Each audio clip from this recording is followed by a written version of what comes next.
কাছে কিংবা দূরে যে যেখান থেকে শুনছেন সকলকে শিলে মুক্তি বারতা চ্যানেলের পক্ষ থেকে প্রীতি ও শুভেচ্ছা জানাই। আশা করি প্রভুর দয়ায় ভালো আছেন, সুস্থ আছেন। আজ আমরা বাইবেল থেকে মথি ২১ ১ থেকে ১১ পদ ও যোহন ১২ ১২ থেকে ১৫ পদের ঘটনা নিয়ে আলোচনা করব।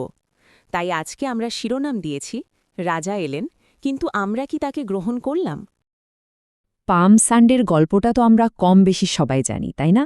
যিশুর সেই বিজয়ীর বেশে জেরুজালেমে প্রবেশ করার দৃশ্যটা।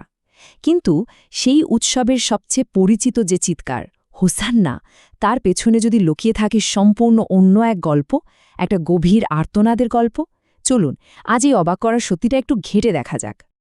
ভাবুন তো একবার, যেটাকে আমরা এতদিন ধরে একটা আনন্দের জয়ধ্বনি ভেবে এসেছি, সেটা শুরুটা যদি হয় সাহায্যের জন্য একটা মরিয়া আর্তনাদ দিয়ে। চলুন এই রহস্যের গভীরে যাওয়া যাক। তো প্রথমে চলুন সেই খুব চেনা ছবিটা একবার চোখের সামনে ভাসিয়ে তুলি। পাম সান্ডের দিন জেরুজালেমের রাস্তার লোকে লোকারণ্য, আর সবার হাতে পাম পাতা। সবাই মিলে আনন্দের সাথে পাম পাতা নাড়াচ্ছে আর গলা ফাটিয়ে চিৎকার করছে, হোসান্না হোসান্না। সাধারণভাবে আমরা তো এটাই ভাবি যে এটা একটা প্রশংসার জয়ধ্বনি, একজন বিজয়ীকে স্বাগত জানানো হচ্ছে। কিন্তু গল্পের আসল মোড়টা কিন্তু এখানেই। এখন চলুন এই হোসান্না শব্দটার একেবারে মূলে যাওয়া যাক। কোথা থেকে এলো এই শব্দটা? এর আসল উৎসটা কি? দেখুন, আমাদের বাংলা হোসান্না শব্দটা এসেছে গ্রিক হোসান্না থেকে, আর গ্রিকরা আবার এই শব্দটা নিয়েছিল একটা হিব্রু শব্দগুচ্ছ থেকে, আর সেটা হলো হোশিয়ানা। আর এখানেই কিন্তু আসল চমকটা। হোশিয়ানা মানে প্রশংসা বা জয়ধ্বনি, মোটেও না। এর আসল মানে হলো দয়া করে বাঁচাও। ভাবা যায়, এটা আসলে ছিল ঈশ্বরের কাছে সাহায্যের জন্য একটা ডেসপারেট প্লি, একটা আকুল আবেদন। জন পাইপারের এই তুলনাটা শুনলে বিষয়টা আরও পরিষ্কার হবে। তিনি বলছেন, ব্যাপারটা ঠিক এরকম, যেন কেউ সাঁতার না জানা একজনকে ডাইভিং বোর্ড থেকে ধাক্কা দিয়ে পানিতে ফেলে দিল, আর সে তখন বাঁচার জন্য চিৎকার করছে, বাঁচাও, আমাকে বাঁচাও। এটাই হলো হোশিয়ানা, ঠিক এতটাই মরিয়া একটা কান্না। তাহলে এখন প্রশ্নটা হলো, সাহায্যের জন্য এই রকম একটা আকুল কান্না সময়ের সাথে সাথে প্রশংসার ধ্বনিতে কিভাবে বদলে গেল? এর উত্তরটা লুকিয়ে আছে গীত সংহিতা ১১৮ মধ্যেই। ওখানে যখনই হোশিয়ানা বা বাঁচাও বলে প্রার্থনা করা হয়েছে, ঠিক তার পরেই পরিত্রাণের আশ্বাস এসেছে। মানে প্রার্থনার সাথে সাথেই যেন উত্তর চলে এলো, ধন্য তিনি যিনি প্রভুর নামে আসছেন। পার্থক্যটা তাহলে দেখুন, একটা সময় যেটার মানে ছিল সাহায্য করো, আমাকে বাঁচাও, সময়ের সাথে সাথে সেই একই শব্দের মানে দাঁড়িয়ে গেল পরিত্রাণ এসে গেছে, স্যালভেশন ইজ হিয়ার, মানে আবেদনটা হয়ে গেল বিজয়ের ঘোষণা। আচ্ছা, এই নতুন অর্থটা মাথায় রেখে চলুন আবার পাম সান্ডের সে দৃশ্যে ফিরে যাই, আর এবার একটু অন্য প্রতীকগুলোর দিকে নজর দিই। জনতা চিৎকার করছে, আমাদের বাঁচাও, আর ঠিক তখনই যিশু জেরুজালেমে ঢুকছেন। কিন্তু কিভাবে? কোনো রাজার মতো বিশাল যুদ্ধঘোড়ায় চড়ে? না, তিনি আসছেন একটা সাধারণ গাধার পিঠে চড়ে। এই ব্যাপারটা কিন্তু খুব গুরুত্বপূর্ণ।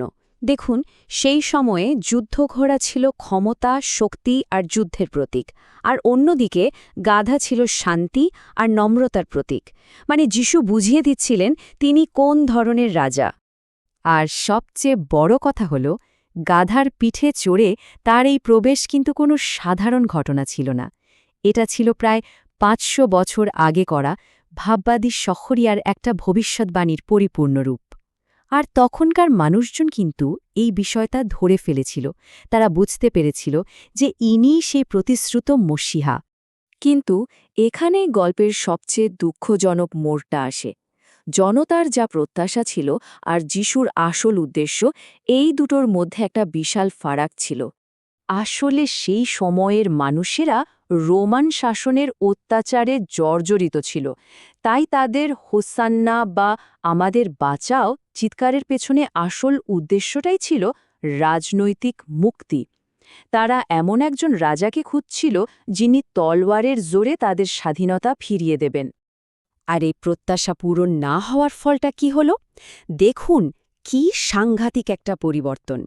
যে জনতা রবিবারে হোসান্না বলে কাউকে রাজা হিসেবে বরণ করে নিচ্ছে, সেই একই জনতা মাত্র 5 দিনের মাথায় শুক্রবারে গিয়ে চিৎকার করে বলছে, ওকে ক্রুশিবুদ্ধ করো।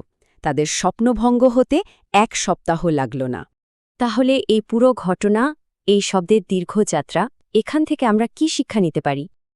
দেখুন, হোসান্নার গল্পটা শুধু একটা শব্দের বিবর্তনের গল্প নয়, এটা আসলে একটা ধারণার রূপান্তরের গল্প।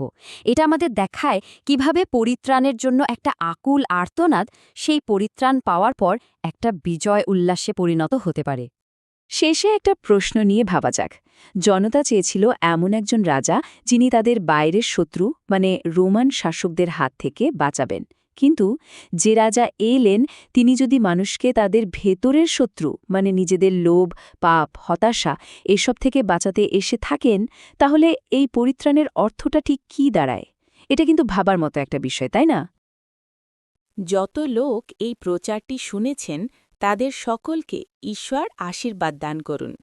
যদি ভালো লাগে তাহলে লাইক দিন, শেয়ার করুন ও সাবস্ক্রাইব করে পাশে থাকুন, যেন পরবর্তীতে আপনাদের জন্য সুন্দর সুন্দর ভিডিও বানাতে পারি। প্রভুর শান্তি আপনাদের মাঝে বিরাজ করুন। আমিন।